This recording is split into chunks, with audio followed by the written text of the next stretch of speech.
Uşaq evində zorakılıq qalmaqalı, yeniyetmənin həbsi barədə rəsmi açıqlama yayıldı.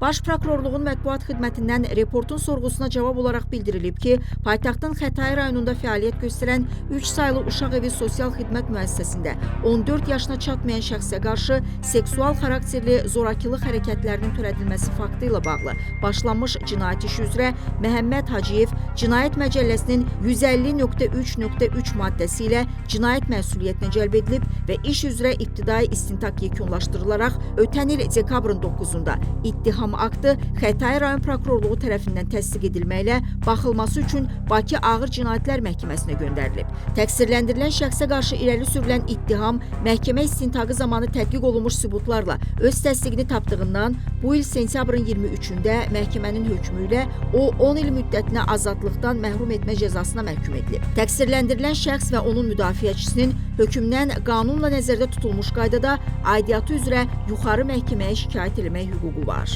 Bununla yanaşı media nümayəndələri və sosial şəbəkə istifadəçilərindən cinayət işlərinə dair məlumatlar paylaşılarkən əsassız fərziyyələr və yanlış şərhlərdən çəkinmək xahiş olunur deyə Baş Prokurorluğun məlumatında bildirilib.